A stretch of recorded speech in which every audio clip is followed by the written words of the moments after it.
Republic ಕನ್ನಡಕ್ಕೆ ದರ್ಶನ್ ಸ್ವ ಇಚ್ಛಾ ಹೇಳಿಕೆ ಲಭ್ಯ ಆಗಿದೆ. ರೇಣುಕಾಸ್ವಾಮಿಯ ಮೇಲೆ ಹಲ್ಲೆಯ ಬಗ್ಗೆ ದರ್ಶನ್ ತಪ್ಪನ್ನ ಒಪ್ಪಿಕೊಂಡಿದ್ದಾರೆ. ರೇಣುಕಾಸ್ವಾಮಿ ತಲೆ, ಕುತ್ತಿಗೆ, ಎದೆ ಭಾಗಕ್ಕೆ ಒದ್ದಿದ್ದೆ, ಮರದ ಕೊಂಬೆಯನ್ನ ಮುರ್ಕೊಂಡು ಹಲ್ಲೆಯನ್ನ ಮಾಡಿದ್ದೆ, ಕೈಯಿಂದ ರೇಣುಕಾ ಮೇಲೆ ಗುದ್ದಿದ್ದಾಗಿ ದರ್ಶನ್ ಸ್ವ ಇಚ್ಛಾ ಹೇಳಿಕೆಯನ್ನ ದಾಖಲಿಸಿದ್ದಾರೆ. ಪವಿತ್ರಾಳನ್ನ ಕರೆಸಿದ್ದು ಕೂಡ ನಾನೇ ಅಂತ ದರ್ಶನ್ ಒಪ್ಕೊಂಡಿದ್ದಾರೆ. ಪವಿತ್ರಾಳಿಗೆ ಚಪ್ಪಲಿಯಿಂದ ಥಳಿಸೋದಕ್ಕೆ ನಾನೇ ಹೇಳಿದ್ದೆ. ದರ್ಶನ್ ಈ ಎಲ್ಲ ವಿಚಾರಗಳನ್ನ ಒಪ್ಕೊಂಡಿದ್ದಾರೆ. ಸ್ವ ಇಚ್ಛಾ ಹೇಳಿಕೆಯಲ್ಲಿ ಇವೆಲ್ಲವನ್ನು ಕೂಡ ದಾಖಲು ಮಾಡಿದ್ದಾರೆ. ರೇಣುಕಾಸ್ವಾಮಿಯ ತಲೆ, ಕುತ್ತಿಗೆ, ಎದೆ ಭಾಗಕ್ಕೆ ನಾನು ಒದ್ದಿದ್ದೆ ಅಂತ ದರ್ಶನ್ ಒಪ್ಕೊಂಡಿದ್ದಾರೆ. ಅಷ್ಟೇ ಯಾಕೆ, ಮರದ ಕೊಂಬೆಯನ್ನ ಮುರ್ಕೊಂಡು ಆತನಿಗೆ ಮನಸ್ಸೋ ಇಚ್ಛೆ ಹೊಡೆದೆ. ಪವಿತ್ರ ಗೌಡಗೆ ಹೊಡೆಯೋದಕ್ಕೆ ನಾನೇ ಹೇಳಿದೆ. ಪವಿತ್ರಾಳನ್ನ ಕರೆಸಿದ್ದು ಕೂಡ ನಾನೇ ಅಂತ ದರ್ಶನ್ ತಪ್ಪನ್ನ ಒಪ್ಕೊಂಡಿದ್ದಾರೆ. ಪವಿತ್ರಾಳಿಗೆ ಚಪ್ಪಲಿಯಿಂದ ಥಳಿಸೋದಕ್ಕೆ ನಾನೇ ಹೇಳಿದ್ದೆ. ನಾನು ಹೇಳಿದಂತೆ ಆಕೆ ರೇಣುಕಾಸ್ವಾಮಿಗೆ ಚಪ್ಪಲಿ ತಗೊಂಡು ಹೊಡೆದಿದ್ಲು. ಇದು ದರ್ಶನ್ ಸ್ವ ಇಚ್ಛಾ ಹೇಳಿಕೆಯನ್ನ ದಾಖಲು ಮಾಡಿರೋದು. ದರ್ಶನ್ ತಮ್ಮ ಹೇಳಿಕೆಯಲ್ಲಿ, ಸ್ವ ಇಚ್ಛಾ ಹೇಳಿಕೆಯಲ್ಲಿ ತಪ್ಪೊಪ್ಪಿಕೊಂಡಿದ್ದಾರೆ. ರೇಣುಕಾಸ್ವಾಮಿಯನ್ನ ಹೇಗೆಲ್ಲ ನಾನು ಹೊಡೆದೆ ಅನ್ನೋದನ್ನ ದರ್ಶನ್ ಒಪ್ಕೊಂಡಿದ್ದಾರೆ. ಪವಿತ್ರ ಗೌಡಾಳನ್ನ ಆ ಶೆಡ್ಡಿಗೆ ಬರೋದಕ್ಕೆ ಹೇಳಿದ್ದು ಕೂಡ ನಾನೇ. ಪವಿತ್ರ ಗೌಡಾಳಿಗೆ ಚಪ್ಪಲಿ ಕೊಟ್ಟು ಚಪ್ಪಲಿಯಿಂದ ರೇಣುಕಾಸ್ವಾಮಿಗೆ ಹೊಡಿ ಅಂತೇಳಿ ಹೇಳಿದ್ದು ಕೂಡ ನಾನೇ. ರೇಣುಕಾಸ್ವಾಮಿಯ ತಲೆ, ಎದೆ ಸೇರಿದಂತೆ ಆತನ ಕುತ್ತಿಗೆ ಭಾಗಕ್ಕೆ ಒದ್ದಿದ್ದೇನೆ. ನಾನು ಮರದ ಕೊಂಬೆಯನ್ನು ಮುರಿದುಕೊಂಡು ರೇಣುಕಾಸ್ವಾಮಿ ಮೇಲೆ ನಾನು ಹಲ್ಲೆ ಮಾಡಿದ್ದೇನೆ. ಕೈಯಿಂದ ರೇಣುಕಾಸ್ವಾಮಿಗೆ ಗುದ್ದಿದ್ದೇನೆ ನಾನು ಅಂಥೇಳಿ ದರ್ಶನ್ ತಪ್ಪೊಪ್ಪಿಕೊಂಡಿದ್ದಾರೆ. ಪವಿತ್ರ ಗೌಡಾಳನ್ನ ಕರೆಸಿದ್ದು ಕೂಡ ನಾನೇ ಅಂಥೇಳಿ ದರ್ಶನ್ ಈಗ ತಮ್ಮ ಸ್ವ ಇಚ್ಛಾ ಹೇಳಿಕೆಯಲ್ಲಿ ಹೇಳಿದ್ದಾರೆ. ಪವಿತ್ರಾಳಿಗೆ ಚಪ್ಪಲಿಯಿಂದ ಹೊಡೆಯೋದಕ್ಕೆ ಹೇಳಿದ್ದು ಕೂಡ ನಾನೇ ಅಂಥೇಳಿ ದರ್ಶನ್ ಈಗ ಸ್ವ ಇಚ್ಛಾ ಹೇಳಿಕೆಯಲ್ಲಿ ತಪ್ಪೊಪ್ಪಿಕೊಂಡಿದ್ದಾರೆ. ರೇಣುಕಾಸ್ವಾಮಿಯನ್ನ ಎಷ್ಟು ಭೀಕರವಾಗಿ ನಾವು ಕೊಂದ್ವಿ ಅನ್ನೋದನ್ನು ಕೂಡ ದರ್ಶನ್ ಎಳೆಯಾಗಿ ತಮ್ಮ ಸ್ವ ಇಚ್ಛಾ ಹೇಳಿಕೆಯನ್ನ ಪೊಲೀಸರ ಮುಂದೆ ದಾಖಲಿಸಿದ್ದಾರೆ. ಈಗ ಪೊಲೀಸರು ನ್ಯಾಯಾಲಯಕ್ಕೆ ಸಬ್ಮಿಟ್ ಮಾಡಿರುವಂಥ ಚಾರ್ಜ್ ಶೀಟ್ನಲ್ಲಿ ಇದೆಲ್ಲವೂ ಕೂಡ ಈಗ ರಿವೀಲ್ ಆಗಿದೆ. ದರ್ಶನ್ ಹೇಗೆಲ್ಲ ಈ ಕೊಲೆಗೆ ಸಂಚು ರೂಪಿಸಿದ್ರು, ದರ್ಶನ್ ಹೇಗೆಲ್ಲ ಭೀಕರವಾಗಿ ಒದ್ದು ರೇಣುಕಾಸ್ವಾಮಿಯನ್ನ ಕೊಲೆ ಮಾಡಿದ್ರು, ಯಾವ್ಯಾವ ಸ್ಥಳದಲ್ಲಿ ದರ್ಶನ್ ಏನು ಮಾಡಿದ್ರು, ಇದೆಲ್ಲದರ ಫೋಟೋ ಸಮೇತ ರಿಪಬ್ಲಿಕ್ ಕನ್ನಡ ನಿಮ್ಮ ಮುಂದೆ ಎಕ್ಸ್ಕ್ಲೂಸಿವ್ ಆಗಿ ಚಾರ್ಜ್ ಶೀಟ್ನ ಒಂದೊಂದು ಅಕ್ಷರವನ್ನ ನಿಮ್ಮ ಮುಂದೆ ತೆರೆದಿಡ್ತಾ ಇದೆ. ಯಾವ ಬಾರ್ನಲ್ಲಿ ಕುಡಿದು ಆನಂತರ ತಮಗೆ ಕರೆ ಬಂದ ತಕ್ಷಣ ರೇಣುಕಾಸ್ವಾಮಿ ಶೆಡ್ಡಿಗೆ ಬಂದಿದ್ದಾರೆ ಅನ್ನೋದು ತಿಳಿದ ತಕ್ಷಣ ದರ್ಶನ್ ಎಷ್ಟೊತ್ತಿಗೆ ಬಂದ್ರು, ಏನೇನಾಯ್ತು, ಯಾರೆದ್ರು ಹಲ್ಲೆ ಮಾಡಿದ್ರು, ರೇಣುಕಾಸ್ವಾಮಿಗೆ ಚಪ್ಪಲಿಯಿಂದ ಹೊಡೆಯೋದಕ್ಕೆ ಹೇಳಿದ್ಯಾರು, ಇದೆಲ್ಲವನ್ನು ಕೂಡ ಸ್ವ ಇಚ್ಛಾ ಹೇಳಿಕೆಯಲ್ಲಿ ಬಾಯ್ಬಿಟ್ಟಿದ್ದಾರೆ. ಕಾಲಿನಿಂದ ಒಂದೆರಡು ಬಾರಿ ಒದ್ದಿದ್ದೇನೆ. ಹೊರಗಡೆ ಚಿತ್ರದುರ್ಗದ ಹುಡುಗರು ಕೂಡ ನಿಂತಿದ್ರು. ಅಲ್ಲಿಂದ ಕರ್ಕೊಂಡು ಬಂದವರು, ಅಣ್ಣ ಒಂದು ಫೋಟೋ ಅಂಥೇಳಿ ಸೆಲ್ಫಿ ಕೇಳಿದ್ರು. ಅಣ್ಣ ಒಂದು ಫೋಟೋ ಅಂಥೇಳಿ ನನ್ನ ಹತ್ರ ಸೆಲ್ಫಿ ಕೇಳಿದ್ರು.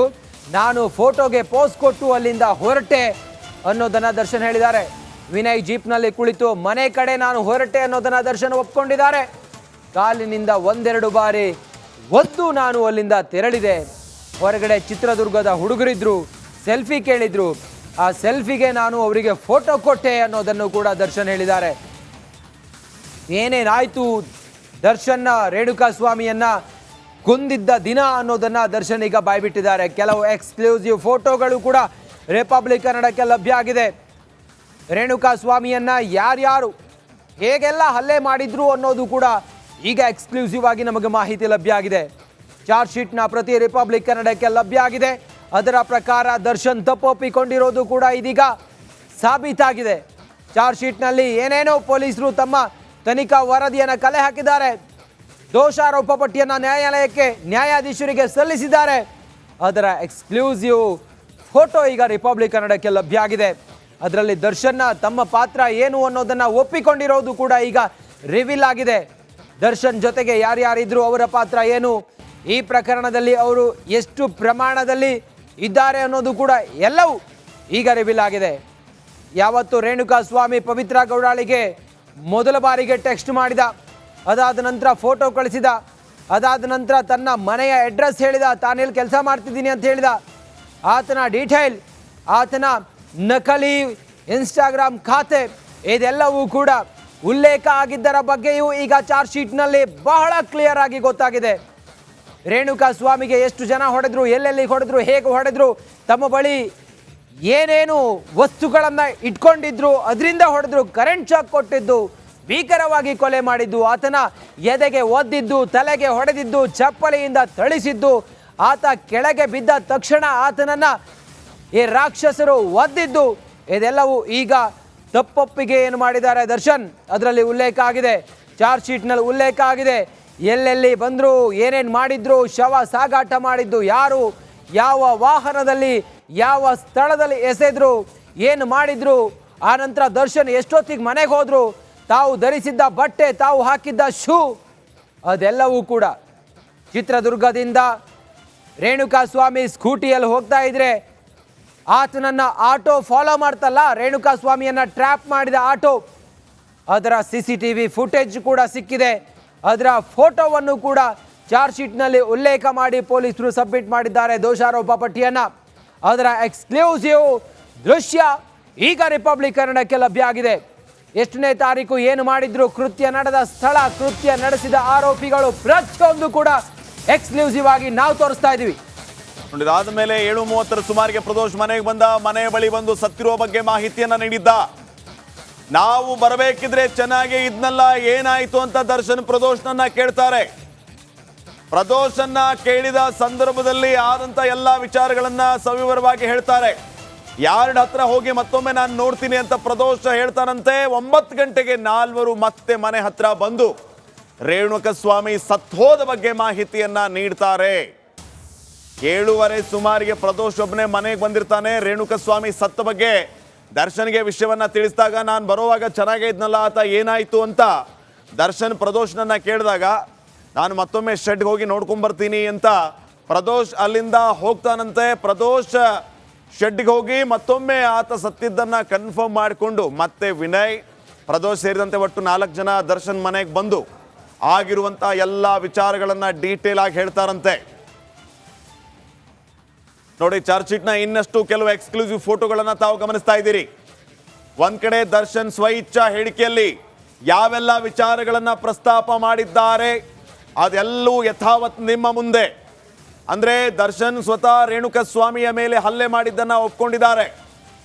ಆತನಿಗೆ ಒದ್ದಿದ್ದು, ಕೈಯಿಂದ ಹಲ್ಲೆ ಮಾಡಿದ್ದು, ದೇಹದ ಯಾವ್ಯಾವ ಭಾಗಕ್ಕೆ ಗುದ್ದಿದ್ದೆ, ಹೊಡೆದಿದ್ದೆ, ಬಾಗಿದ್ದ ಮರದ ಕೊಂಬೆಯನ್ನ ಕಟ್ ಮಾಡಿಕೊಂಡು ಮತ್ತೆ ಆತನ ಮೇಲೆ ಹಲ್ಲೆ ಮಾಡಿದ್ದು ಎಲ್ಲವನ್ನು ದರ್ಶನ್ ಒಪ್ಕೊಂಡಿದ್ದಾರೆ. ಈ ರೀತಿ ಹಲ್ಲೆ ಮಾಡಿದ್ದಲ್ಲದೆ ಪವಿತ್ರ ಗೌಡನ ಕರೆಸಿ ಈತನ ನಿನಗೆ ಮೆಸೇಜ್ ಮಾಡ್ತಾ ಇದ್ದದ್ದು, ಈತನಿಗೆ ಚಪ್ಪಲಿ ತಗೊಂಡು ಹೊಡಿ ಅಂತ ದರ್ಶನ್ ತನ್ನದೇ ಚಪ್ಪಲಿಯನ್ನ ಶೂನ ಕೊಡ್ತಾರಂತೆ. ಅದನ್ನ ತೆಗೆದುಕೊಂಡು ಪವಿತ್ರ ಗೌಡ ರೇಣುಕಾ ಸ್ವಾಮಿಯ ಮೇಲೆ ಚಪ್ಪಲಿ ತಗೊಂಡು ಹಲ್ಲೆ ಮಾಡಿದ ನಂತರ ಕ್ಷಮಿಸಿ ಅಂತ ಹೇಳಿ ರೇಣುಕಾ ಸ್ವಾಮಿ ಪವಿತ್ರ ಗೌಡ ಕಾಲ್ ಮೇಲೆ ಎರಗಿದ ತಕ್ಷಣ ಪವಿತ್ರ ಗೌಡ ಭಯಗೊಂಡು ಹಿಂದೆ ಸರಿತಾರಂತೆ. ಆಗ ದರ್ಶನ್ ಈಕೆಯನ್ನ ಮನೆಗೆ ಕರ್ಕೊಂಡು ಹೋಗಿ ಅಂತ ಅದೇ ಪ್ರದೋಷ್ ಮತ್ತು ವಿನಯ್ಗೆ ಹೇಳಿದ ನಂತರ ಮುಂದೆ ಆಗಿದ್ದೇನು ಅನ್ನೋದನ್ನ ದರ್ಶನ್ ಅಲ್ಲಿ ದಾಖಲಿಸ್ತಾರೆ.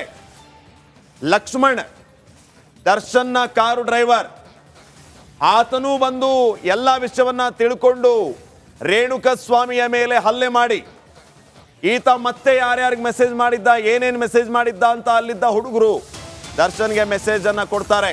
ಆಗ ಮತ್ತೆ ದರ್ಶನ್ ಇನ್ನೊಂದು 4 ಏಟು ಹಾಕ್ತಾರೆ. ಮುಂದುವರೆದು ಪ್ರದೋಷ್ ನಾನು ಹ್ಯಾಂಡಲ್ ಮಾಡ್ತೀನಿ ಅಂದಿದ್ದ, ನನ್ನ ಬಳಿ 30 ಲಕ್ಷ ಹಣ ಕೊಡಿ ಅಂತೇಳಿ ಕೇಳಿದ್ದ ಪ್ರದೋಷ್. ನಾನು ಮನೆಯಲ್ಲಿದ್ದ 30 ಲಕ್ಷ ಹಣವನ್ನ ಪ್ರದೋಷ್ಗೆ ಕೊಟ್ಟಿದ್ದೆ. ಸ್ವಲ್ಪ ಸಮಯದ ಬಳಿಕ ವಾಪಸ್ ಬಂದ್ರವರು. ಮತ್ತೆ 10 ಲಕ್ಷ ಹಣವನ್ನ ಪಡೆದುಕೊಂಡು ಮತ್ತೆ ಹೋದ್ರು ಪ್ರದೋಷ್ ಮತ್ತೆ ಗ್ಯಾಂಗ್. ಪ್ರದೋಷ್ ನಾನು ಹ್ಯಾಂಡಲ್ ಮಾಡ್ತೀನಿ ಅಂಥೇಳಿ ಹೇಳಿದ. ಯಾವಾಗ ಭೀಕರವಾಗಿ ಹಲ್ಲೆ ಮಾಡಿ ರೇಣುಕಾ ಸ್ವಾಮಿ ಮೃತಪಟ್ಟಿದ್ದಾನೆ ಅನ್ನೋದನ್ನು ಪ್ರದೋಷ್ ದರ್ಶನ್ಗೆ ಕನ್ಫರ್ಮ್ ಮಾಡಿದ್ನೋ, ನಾನು ಹ್ಯಾಂಡಲ್ ಮಾಡ್ತೀನಿ, ಮೃತದೇಹವನ್ನು ಸಾಗಾಟ ಮಾಡೋದು, ಅದನ್ನು ವಿಲೇವಾರಿ ಮಾಡೋದು, ನಾನು ಅದನ್ನು ಹ್ಯಾಂಡಲ್ ಮಾಡ್ತೀನಿ ಅಂತೇಳಿ ಪ್ರದೋಷ್ ದರ್ಶನ್ ಬಳಿ ಅದರ ಖರ್ಚಿಗೋಸ್ಕರ 30 ಲಕ್ಷ ಹಣವನ್ನು ಕೇಳಿದ್ದ. 30 ಲಕ್ಷ ಹಣ ಕೇಳಿದ ತಕ್ಷಣ ನಾನು ಮನೆಗೆ ಹೋಗಿ 30 ಲಕ್ಷ ಹಣ ಅವ್ರಿಗೆ ಕೊಟ್ಟಿದೆ. ಅದಾಗಿ ಸ್ವಲ್ಪ ಸಮಯದ ನಂತರ ಮತ್ತೆ ವಾಪಸ್ ಬಂದು 10 ಲಕ್ಷ ಹಣವನ್ನು ಪಡೆದುಕೊಂಡು ಹೋದ್ರು ಅನ್ನೋದನ್ನು ದರ್ಶನ್ ಈಗ ಒಪ್ಪಿಕೊಂಡಿದ್ದಾರೆ. ನಾನೆಲ್ಲವನ್ನ ಹ್ಯಾಂಡಲ್ ಮಾಡ್ತೀನಿ ಅಂದ ತಕ್ಷಣ ದರ್ಶನ್ ಅವರಿಗೆ 30 ಲಕ್ಷ ಹಣ ಕೊಟ್ಟು ಕೈ ತೊಳೆದುಕೊಳ್ಳೋ ಪ್ರಯತ್ನ ಮಾಡಿದ್ರು ಅನ್ನೋದು ಕೂಡ ಈಗ ದರ್ಶನ್ ತಾವೇ ಹೇಳಿದಂಥ ಸ್ವ ಇಚ್ಛಾ ಹೇಳಿಕೆಯಲ್ಲಿ ದಾಖಲಾಗಿದೆ. ಪ್ರದೋಷ್ ಹೇಗೆಲ್ಲ ಇದನ್ನ ಮುಚ್ಚಾಕೋದಕ್ಕೆ ನೋಡಿದ್ರು ಅನ್ನೋದು ಕೂಡ ಈಗ ದರ್ಶನೇ ಬಾಯ್ಬಿಟ್ಟಿದ್ದಾರೆ. ನೋಡಿ, ಅದಾದ ಮಾರನೇ ದಿನ ದರ್ಶನ್ ಶೂಟಿಂಗ್ ಹೋಗೋ ವಿಚಾರವನ್ನ ಪ್ರಸ್ತಾಪ ಮಾಡಿದ್ದಾರೆ. ನಾಗರಾಜ್ ಅಲಿಯಾಸ್ ನಾಗನ್ಗೆ ನಾನು ಫೋನ್ ಮಾಡಿದ್ದೆ, ನೀವೇನು ಟೆನ್ಷನ್ ತಗೋಬೇಡಿ ಅಂತ ನಾಗರಾಜ ನನಗೆ ಹೇಳಿದ್ದ. ಅದಾದ ಮೇಲೆ ನಾನು ಮೈಸೂರಿಗೆ ಹೋದೆ. ಜೂನ್ 10ನೇ ತಾರೀಕು ರಾತ್ರಿ 9 ಗಂಟೆಗೆ ನಾನು ಹೋಟೆಲಲ್ಲಿ ಇದ್ದೆ. ಈ ಸಂದರ್ಭದಲ್ಲಿ ವಿನಯ್, ಪ್ರದೋಷ್, ನಾಗರಾಜ್ ಅಲ್ಲಿಗೆ ಮತ್ತೆ ಬಂದಿದ್ರು. ಕರೆಂಟ್ ಶಾಕ್ ಅನ್ನ ಕೊಟ್ಟಿದ್ದನ್ನ ರೇಣುಕಸ್ವಾಮಿಗೆ, ಹಾಗೇನೆ ಆತನನ್ನ ಎತ್ತಿ ಕುಕ್ಕಿದ್ದನ್ನ ಎಲ್ಲವೂ ತಿಳಿಸ್ತಾರೆ. ನಾವೇ ಯಾರನ್ನಾದ್ರೂ ಫಿಕ್ಸ್ ಮಾಡಬೇಕು ಅಂತ ಹೇಳ್ತಾರೆ, ಅದಕ್ಕಾಗಿ ಹಣ ಬೇಕಾಗುತ್ತೆ ಅಂತಾನೂ ಕೂಡ ಅವರು ಹೇಳಿ ಅಲ್ಲಿಂದ ಜಾಗ ಖಾಲಿ ಮಾಡ್ತಾರಂತೆ. ಮಾರನೇ ದಿನ ಯಥಾವತ್ ನಾನು ಶೂಟಿಂಗ್ಗೆ ಹೊರಟಿದ್ದೆ. ನಾಗರಾಜ್ ಅಲಿಯಾಸ್ ನಾಗನ್ಗೆ ನಾನು ಫೋನ್ ಮಾಡಿದ್ದೆ, ಇಲ್ಲಿ ಶೂಟಿಂಗ್ ಬರೋದಕ್ಕಿಂತ ಮುಂಚೆ ನಾವೆಲ್ಲ ನೋಡ್ಕೋತೀವಿ, ನೀವೇನು ಟೆನ್ಷನ್ ಮಾಡ್ಕೋಬೇಡಿ, ನೀವು ನಿಮ್ಮ ಕೆಲಸ ಮಾಡಿ ಅಂತ ನಾಗರಾಜ್ ದರ್ಶನ್ಗೆ ತಿಳಿಸ್ತಾರಂತೆ. ಪ್ರದೋಷ್ ಕೂಡ ಅದೇ ಮಾತನ್ನ ಹೇಳಿರ್ತಾನಂತೆ.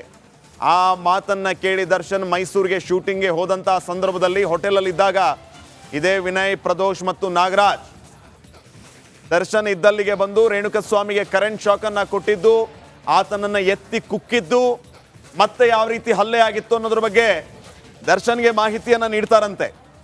ಅದಾದ ನಂತರ ಇದಕ್ಕಾಗಿ ನಾವು ಫಿಕ್ಸ್ ಮಾಡ್ತೀವಿ ಒಂದಿಷ್ಟು ಜನರನ್ನ, ನೀವೇನು ತಲೆ ಕೆಡಿಸ್ಕೊಬಿಡಿ, ಇದಕ್ಕಾಗಿ ಸ್ವಲ್ಪ ದುಡ್ಡು ಬೇಕು ಅಂತ ಹೇಳ್ತಾರಂತೆ. ಈಗಾಗಲೇ 30 ಲಕ್ಷ ಇಸ್ಕೊಂಡಿರ್ತಾರೆ ಇವರು, ಮತ್ತೆ 10 ಲಕ್ಷ ವಿನಯ್ ಇಸ್ಕೊಂಡಿರ್ತಾರೆ, 40 ಲಕ್ಷ ಟೋಟಲ್ ಇಸ್ಕೊಂಡಿರ್ತಾರೆ. ಅದಾದ ನಂತರ ಇನ್ನಷ್ಟು ಹಣ ಬೇಕು ಕೆಲವರನ್ನ ಫಿಕ್ಸ್ ಮಾಡೋದಕ್ಕೆ ಅಂತ ಹೇಳಿ ಅಲ್ಲಿಂದ ಹೊರಟು ಹೋಗ್ತಾರಂತೆ. ಇದಾದ ಮೇಲೆ ಮಾರನೇ ದಿನ ಮತ್ತೆ ದರ್ಶನ್ ಶೂಟಿಂಗ್ನಲ್ಲಿ ಭಾಗಿಯಾಗ್ತಾರಂತೆ. ಅದರ ಹಿಂದಿನ ದಿನ ನಡೆದಿದ್ದೆಲ್ಲವೂ ಕೂಡ ಬೆಳವಣಿಗೆ. ಇದನ್ನೆಲ್ಲವನ್ನ ಹೇಳಿದ್ದು ಸ್ವತಃ ದರ್ಶನ್. ದರ್ಶನ್ ಈ ರೀತಿ ತಪ್ಪನ್ನ ಒಪ್ಕೊಂಡಿರೋದು. ಇವರು ಯಾವ್ಯಾವುದಕ್ಕಾಗಿ ಹಣ ಬೇಕು, ಯಾರನ್ನ ಫಿಕ್ಸ್ ಮಾಡಬೇಕು, ಅದಕ್ಕಾಗಿ ಎಷ್ಟು ದುಡ್ಡು ಬೇಕು, ಎಷ್ಟೆಷ್ಟು ಇಸ್ಕೊಂಡಿದ್ರು ಅನ್ನೋದ್ರ ಬಗ್ಗೆ ದರ್ಶನ್ ತಮ್ಮ ಸ್ವಇಚ್ಛಾ ಹೇಳಿಕೆಯಲ್ಲಿ ಎಲ್ಲವನ್ನು ದಾಖಲಿಸಿದ್ದಾರೆ. ಮೊದಲು ಇದೆಲ್ಲವನ್ನು ಫಿಕ್ಸ್ ಮಾಡಬೇಕು ಅಂದ್ರೆ 30 ಲಕ್ಷ ಬೇಕು ಅಂತ ಹೇಳಿ ಪ್ರದೋಷ್ 30 ಲಕ್ಷ ಇಸ್ಕೊಳ್ತಾನೆ. ಅದಾದ ನಂತರ ವಿನಯ್ ಬಂದು ಇನ್ನು 10 ಲಕ್ಷ, ಅಲ್ಲಿ ಒಟ್ಟು 40 ಲಕ್ಷ ಆಯ್ತು. 40 ಲಕ್ಷನ ದರ್ಶನ್ನ ಒಂದು ಬ್ಯಾಗಲ್ಲಿ ಹಾಕಿಕೊಡ್ತಾರೆ. ಅದಾದ್ಮೇಲೆ ಇವರು ಮೈಸೂರಿಗೆ ಹೋಗುವಂತ ಮುಂಚೆ ನಾಗರಾಜನ್ಗೆ ದರ್ಶನ್ ಫೋನ್ ಮಾಡಿ ವಿಚಾರವನ್ನ ಕೇಳಿದಾಗ, ನೀವೇನು ಟೆನ್ಷನ್ ಮಾಡ್ಕೋಬೇಡಿ, ನಾವೆಲ್ಲ ನೋಡ್ಕೊಳ್ತೀವಿ, ನೀವು ನಿಮ್ಮ ಕೆಲಸ ಮಾಡ್ಕೊಳ್ಳಿ ಅಂತ ದರ್ಶನ್ಗೆ ಫೋನಲ್ಲಿ ಹೇಳಿದಾಗ ದರ್ಶನ್ ಮೈಸೂರಿಗೆ ಡೆವಿಲ್ ಶೂಟಿಂಗ್ ಆಗಿ ಹೋಗ್ತಾರೆ. ಅಲ್ಲಿ ಮತ್ತೆ ಇದೆ ನಾಗರಾಜ್, ವಿನಯ್, ಪ್ರದೋಷ್ ಅಲ್ಲಿಗೆ ಹೋಗಿ ಏನಾಯಿತು ಅನ್ನೋದ್ರ ಬಗ್ಗೆ ಇನ್ನಷ್ಟು ಮಾಹಿತಿಯನ್ನು ನೀಡಿ, ನಾವು ಸರೆಂಡರ್ ಮಾಡೋದಕ್ಕೆ ಕೆಲವರನ್ನ ಫಿಕ್ಸ್ ಮಾಡಬೇಕಾಗಿದೆ, ಅದಕ್ಕಾಗಿ ಇನ್ನಷ್ಟು ದುಡ್ಡು ಬೇಕು ಅಂತ ಹೇಳಿ ಅಲ್ಲಿಂದ ಕಾಲ್ ಕೇಳ್ತಾರಂತೆ. ಇಲ್ಲಿ ದರ್ಶನ್ಗೆ ಟೆನ್ಷನ್ನು ಶೂಟಿಂಗ್ ಮಾಡಬೇಕಾ ಏನು ಕತೆ ಅನ್ನುವಂಥ ಟೆನ್ಷನ್ ಕಾಡ್ತಾ ಇತ್ತು ಅಂತ ದರ್ಶನ್ ಹೇಳ್ಕೊಂಡಿದ್ದಾನೆ ಚಾರ್ಜ್ ಶೀಟ್ನಲ್ಲಿ. ಇನ್ನು ಈ ಉಳಿದವರು ಕೂಡ ಯಾವ ರೀತಿ ಈ ಪ್ರಕ್ರಿಯೆಯಲ್ಲಿ ಭಾಗಿಯಾಗಿದ್ರು, ಯಾರು ಯಾವ ರೀತಿ ಆತನ ಮೇಲೆ ಹಲ್ಲೆ ಮಾಡಿದ್ರು, ರೇಣುಕಸ್ವಾಮಿಯ ಯಾವ್ಯಾವ ಭಾಗಕ್ಕೆ ಒದ್ದಿದ್ರು ಗುದ್ದಿದ್ರು, ಎಲ್ಲವೂ ಕೂಡ ಇನ್ ಡೀಟೇಲ್ ಆಗಿ ಸ್ವಇಚ್ಛಾ ಹೇಳಿಕೆಯಲ್ಲಿ ಸ್ವತಃ ದರ್ಶನ್ ಹೇಳಿಕೊಂಡಿರೋದು. ಇದನ್ನ ಈ ಡಿ ಬಾಸ್ ಅಭಿಮಾನಿಗಳು ಗಮನಿಸಬೇಕು. ಯಾಕಂದ್ರೆ ಇಷ್ಟು ದಿನ ಇವ್ರು ಮಾತಾಡ್ತಾ ಇದ್ದದ್ದು, ನಮ್ಮ ಬಾಸ್ ಹಲ್ಲೆ ಮಾಡಿದ್ದನ್ನ ಈ ಮೀಡಿಯಾದವ್ರು ನೋಡಿದ್ರಾ, ಇವ್ರು ಕರ್ಕೊಂಡು ಹೋಗಿದ್ರಾ ಅಂತ. ಸ್ವಾಮಿ, ನಿಮ್ಮ ಬಾಸೇ ಹೇಳಿದಿರೋದನ್ನ ನಾವು ಹೇಳ್ತಾ ಇದ್ದೀವಿ ನೋಡಿ. ನಿಮ್ಮ ಬಾಸು ಸ್ವಇಚ್ಛಾ ಹೇಳಿಕೆಯಲ್ಲಿ ಇವೆಲ್ಲವನ್ನು ಕೂಡ ದಾಖಲಿಸಿದ್ದಾರೆ. ರೇಣುಕಸ್ವಾಮಿಗೆ ಹೊಡೆದಿದ್ದು ನಾನೇ ಅಂತ ನಿಮ್ಮ ಬಾಸ್ ಒಪ್ಕೊಂಡಿದ್ದಾರೆ. ಬಾಗಿದ್ದ ಮರದ ಕೊಂಬೆಯನ್ನು ಕಟ್ ಮಾಡಿಕೊಂಡು ರೇಣುಕಸ್ವಾಮಿಯಲ್ಲಿ ಹಲ್ಲೆ ಮಾಡಿದೆ ಅಂತ ನಿಮ್ಮ ಬಾಸ್ ಒಪ್ಕೊಂಡಿದ್ದಾರೆ. ಇದನ್ನ ಫಿಕ್ಸ್ ಮಾಡೋದಕ್ಕೆ 40 ಲಕ್ಷ ಕೊಟ್ಟಿದ್ದೆ ಅಂತ ನಿಮ್ಮ ಬಾಸ್ ಒಪ್ಕೊಂಡಿದ್ದಾರೆ. 30 ಲಕ್ಷ ಪ್ರದೋಷ್ ಇಸ್ಕೊಂಡು ಹೋಗಿದ್ದ, ಅದನ್ನ ಬ್ಯಾಗಲ್ಲಿ ಹಾಕಿ ಕೊಟ್ಟಿದ್ದೆ ಅಂತ ನಿಮ್ಮ ಬಾಸ್ ಒಪ್ಕೊಂಡಿದ್ದಾರೆ. ವಿನಯ್ಗೆ 10 ಲಕ್ಷ ಮತ್ತೆ ಕೊಟ್ಟಿದ್ದನ್ನು ನಿಮ್ಮ ಬಾಸ್ ಒಪ್ಕೊಂಡಿದ್ದಾರೆ. ರೇಣುಕಸ್ವಾಮಿಯ ಮೇಲೆ ಹಿಗ್ಗ ಮುಗ್ಗ ಯದ್ವಾ ತದ್ವಾ ನಾನು ಒದ್ದಿದ್ದೆ ಅಂತ ನಿಮ್ಮ ಬಾಸ್ ಡಿ ಬಾಸ್ ಒಪ್ಕೊಂಡಿದ್ದಾರೆ. ಚಾರ್ಜ್ ಶೀಟ್ನಲ್ಲಿ ಇವೆಲ್ಲವೂ ಕೂಡ ಉಲ್ಲೇಖ ಆಗಿದೆ. ವಿನಯ್, ನಾಗರಾಜ್, ಪ್ರದೋಷ್, ಲಕ್ಷ್ಮಣ್, ನಂದೀಶ್, ಕಾರ್ತಿಕ್ ಅಲಿಯಾಸ್ ಕಪ್ಪೆ ಇವರೆಲ್ಲರೂ ಕೂಡ ರೇಣುಕಸ್ವಾಮಿ ಹತ್ಯೆ ಪ್ರಕರಣದಲ್ಲಿ ಭಾಗಿಯಾಗಿದ್ದು ಹೇಗೆ, ಪವಿತ್ರ ಗೌಡ ಯಾವ ರೀತಿ ದರ್ಶನ್ ಅಣತಿಯಂತೆ ರೇಣುಕಸ್ವಾಮಿಗೆ ಚಪ್ಪಲಿ ತಗೊಂಡು ಹೊಡೆದಿದ್ಲು, ಈ ಎಲ್ಲ ವಿಚಾರಗಳನ್ನ ಸ್ವತಃ ನಿಮ್ಮ ಬಾಸ್ ದರ್ಶನ್ ತಪ್ಪೊಪ್ಪಿಗೆ ಹೇಳಿಕೆಯಲ್ಲಿ ದಾಖಲು ಮಾಡಿರೋದು. ಈಗ ದರ್ಶನ್ ವಿರುದ್ಧ ಯಾವೆಲ್ಲ ಸೆಕ್ಷನ್ನ ಅಡಿಯಲ್ಲಿ ಕೇಸ್ ದಾಖಲಾಗಿದೆ ಅನ್ನೋದ್ರ ಬಗ್ಗೆ ಚಾರ್ಜ್ ಶೀಟ್ನಲ್ಲಿ ಉಲ್ಲೇಖ ಆಗಿದೆ. ದರ್ಶನ್ ಸ್ವ ಇಚ್ಛಾ ಹೇಳಿಕೆಯಲ್ಲಿ ಈ ಎಲ್ಲ ವಿಚಾರಗಳನ್ನು ಉಲ್ಲೇಖ ಮಾಡಿದ್ದಾರೆ. ದೋಷಾರೋಪಣಾ ಪಟ್ಟಿಯಲ್ಲಿ ಅಳವಡಿಸಿರುವಂತಹ ಕಲಂಗಳ ವಿವರ 302, 34, 120B, 355, 143, 147, 148, 149, 201, 364 IPC ಈ ಎಲ್ಲ ಸೆಕ್ಷನ್ಗಳು ಈಗ ನಿಮ್ಮ ಬಾಸ್ ಮೇಲೆ, ನಿಮ್ಮ ಬಾಸ್ ಸ್ವ ಇಚ್ಛಾ ಹೇಳಿಕೆಯಲ್ಲಿ ಎಲ್ಲ ವಿಚಾರಗಳನ್ನು ಉಲ್ಲೇಖ ಮಾಡಿದ್ದಾರೆ. ಇಷ್ಟೊತ್ತಿನವರೆಗೂ ನಾವು ಪವಿತ್ರ ಗೌಡ ಸ್ವ ಇಚ್ಛಾ ಹೇಳಿಕೆ ಏನು ಅನ್ನೋದನ್ನು ಹೇಳ್ತಾ ಇದ್ವಿ. ಈಗ ದರ್ಶನ್ ಸ್ವ ಇಚ್ಛಾ ಹೇಳಿಕೆಯಲ್ಲಿ ಘಟನೆ ಹೇಗಾಯಿತು, ತಾನು ಹಲ್ಲೆ ಮಾಡಿದ್ದು ಯಾವ ರೀತಿ ಇತ್ತು, ಯಾವ್ಯಾವ ವಸ್ತುಗಳಿಂದ ಹಲ್ಲೆಯನ್ನು ಮಾಡಿದ್ದೆ, ರೇಣುಕಸ್ವಾಮಿಯ ಯಾವ್ಯಾವ ಭಾಗದ ಮೇಲೆ ನಾನು ಒದ್ದಿದ್ದೆ, ಆತನಿಗೆ ಆ ಸಂದರ್ಭದಲ್ಲಿ ಏನಾಗಿತ್ತು ಎಲ್ಲವನ್ನು ದರ್ಶನ್ ಒಪ್ಕೊಂಡಿದ್ದಾರೆ. ದರ್ಶನ್ ಎಲ್ಲವನ್ನು ಕೂಡ ತಮ್ಮ ತಪ್ಪೊಪ್ಪಿಗೆ ಹೇಳಿಕೆಯಲ್ಲಿ ಹೇಳಿದ್ದಾರೆ. ಇನ್ನೊಂದ್ಸರಿ ಶಾರ್ಟ್ ಆಗಿ ವೆರಿ ಕ್ವಿಕ್ ಆಗಿ ನಾವು ಇದನ್ನ ರೀಕಾಲ್ ಮಾಡ್ಕೊಳ್ಳೋದಾದ್ರೆ, ಪಟ್ಟಣಗೆರೆ ಶೆಡ್ಗೆ ಈ ರೇಣುಕಸ್ವಾಮಿಯನ್ನ ಕರ್ಕೊಂಡು ಬಂದ ತಕ್ಷಣ ದರ್ಶನ್ಗೆ ವಿಚಾರವನ್ನ ತಿಳಿಸಲಾಗಿ ದರ್ಶನ್ ಅದೇ ಪಟ್ಟಣಗೆರೆ ಶೆಡ್ಗೆ ಬಂದ ಸಂದರ್ಭದಲ್ಲಿ ರೇಣುಕಸ್ವಾಮಿಯ ಮೇಲೆ ಆಲ್ರೆಡಿ ಹಲ್ಲೆ ಆಗಿತ್ತು, ಆ ರೀತಿಯ ಸ್ಥಿತಿಯಲ್ಲಿ ಆತ ಇದ್ದ. ನಾನು ಹೋಗ್ತಾ ಇದ್ದಂತೆ ಅಣ್ಣ ಈತನೇ ಮೆಸೇಜ್ ಮಾಡಿದ್ದು ಅಂತ ಆ ಹುಡುಗರು ಹೇಳ್ತಾ ಇದ್ದಂಗೆ ರೇಣುಕಸ್ವಾಮಿಯ ಮೇಲೆ ದರ್ಶನ್ ಕೂಡ ಒದ್ದಿದ್ದು ಹಲ್ಲೆ ಮಾಡಿದ್ದನ್ನ ದರ್ಶನ್ ಒಪ್ಕೊಂಡಿದ್ದಾರೆ. ದರ್ಶನ್ ರೇಣುಕಸ್ವಾಮಿಯನ್ನ ಕೇಳ್ತಾರಂತೆ, ನಿನ್ನ ಸಂಬಳ ಎಷ್ಟು ತಿಂಗಳಿಗೆ ಅಂತ. 20,000 ರೂಪಾಯಿ ಅಂತ ರೇಣುಕಸ್ವಾಮಿ ಹೇಳ್ತಾರಂತೆ. ನಿನಗೆ ಸಿಗೋ 20,000 ರೂಪಾಯಿದಲ್ಲಿ ಇವಳನ್ನ ಮೇಂಟೈನ್ ಮಾಡೋಕ್ಕಾಗತ್ತಾ ನಿನಗೆ ಮಗನೇ ಅಂತ ರೇಣುಕಸ್ವಾಮಿಗೆ ಮತ್ತೆ ಜಾಡಿಸಿ ಒದಿತಾರಂತೆ ರೇಣುಕಸ್ವಾಮಿನ ದರ್ಶನ್. ರೇಣುಕಸ್ವಾಮಿಯ ಮುಂದೆ ಪವಿತ್ರ ಗೌಡನ ಕರ್ಕೊಂಡ್ಬಂದು ನಿಲ್ಸೋದು, ಇವಳಿಗೆ ನೀನು ಮೆಸೇಜ್ ಮಾಡ್ತಾ ಇದ್ದದ್ದು ನೋಡು ಇವಳನ್ನ. ಪವಿತ್ರ ಗೌಡಗೆ ದರ್ಶನ್ ಹೇಳೋದು, ಈ ಮಹಾಶಯನೇ ನಿನಗೆ ಮೆಸೇಜ್ ಮಾಡ್ತಾ ಇದ್ದದ್ದು. ಅಷ್ಟೊತ್ತಿಗೆ ದರ್ಶನ್ ರೇಣುಕಸ್ವಾಮಿಗೆ ಹಿಗ್ಗಾಮುಗ್ಗ ಥಳಿಸಿರ್ತಾನೆ, ಒದ್ದಿರ್ತಾನೆ, ಗುದ್ದಿರ್ತಾನೆ, ಮರದ ಕೊಂಬೆನ ಕಟ್ ಮಾಡ್ಕೊಂಡು ಎಲ್ಲಿ ಬೇಕಲ್ಲಿ ಹೆಂಗೆ ಬೇಕು ಹಂಗೆ ಹಲ್ಲೆ ಮಾಡಿರ್ತಾನೆ. ರೇಣುಕಸ್ವಾಮಿ ಮಂಡಿಯೂರಿ ಗೋಳಾಡಿ ಕ್ಷಮೆ ಕೇಳ್ತಾ ಇರ್ತಾನೆ, ನನ್ನನ್ನು ಕ್ಷಮಿಸಿ ಅಂತ ಕಣ್ಣೀರು ಹಾಕ್ತಾ ಇರ್ತಾನಂತೆ. ಜೀನ್ಸ್ ಪ್ಯಾಂಟು ಬ್ಲೂ ಕಲರ್, ಒಂದು ವೈಟ್ ಕಲರ್ ಬನಿಯಾನ್ ಮೇಲೆ ನಿಂತಿರ್ತಾನಂತ ಆತ ಗೋಗರೆದ್ರು ಕೂಡ ಈ ಡಿ ಗ್ಯಾಂಗ್ ಆತನನ್ನ ಬಿಡೋದಿಲ್ಲ. ಆತನ ಮೇಲೆ ಇವರು ಯಾವ ರೀತಿ ಹಲ್ಲೆ ಮಾಡಿದ್ರು, ಈತನನ್ನ ಯದ್ವಾ ತದ್ವಾ ಹೊಡೆದು ಇದೇ ದರ್ಶನ್ ಪವಿತ್ರ ಗೌಡಾಳನ್ನ ಕರೆಸಿ ಆ ಪವಿತ್ರ ಗೌಡ ಇಂದಾನೂ ಕೂಡ ಈ ರೇಣುಕಸ್ವಾಮಿಗೆ ಹೊಡೆಸಿ ಈ ದರ್ಶನ್ ಚಪ್ಪಲಿ ಉಚ್ಚಿ ಕೊಡೋದಂತೆ ಓಪನ್ ಮಾಡಿ ಈತನ ಹೊಡಿ ಅಂತ ಹೇಳಿ ಆ ಶೂಸ್ನ ತಗೊಂಡು ರೇಣುಕಸ್ವಾಮಿಯ ಮೇಲೆ ಪವಿತ್ರ ಗೌಡ ಕೂಡ ಹಲ್ಲೆ ಮಾಡಿ ಅಲ್ಲಿ ಹಲ್ಲೆ ಮಾಡ್ತಾ ಇದ್ದದ ದೃಶ್ಯಗಳನ್ನು ನೋಡಿ ಪವಿತ್ರ ಗೌಡ ಹೆದರಿ ಅದನ್ನು ದರ್ಶನ್ ಗಮನಿಸಿ ಈಕೆಯನ್ನು ವೆಹಿಕಲ್ ಕಡೆ ಕರ್ಕೊಂಡು ಹೋಗಿ ಅಂತ ಆಕೆಯನ್ನು ಅಲ್ಲಿ ಕಳಿಸಿದ ನಂತರ ಮತ್ತೆ ಲಕ್ಷ್ಮಣ್ಣು ದರ್ಶನ್ನು ಎಲ್ಲರೂ ಸೇರ್ಕೊಂಡು ಮತ್ತೆ ಪವಿತ್ರ ಗೌಡ ಆಚೆ ಹೋದ ಮೇಲೆ ಮತ್ತೆ ರೇಣುಕಸ್ವಾಮಿಯ ಮೇಲೆ ಹಲ್ಲೆ ಮುಂದುವರಿಯುತ್ತೆ.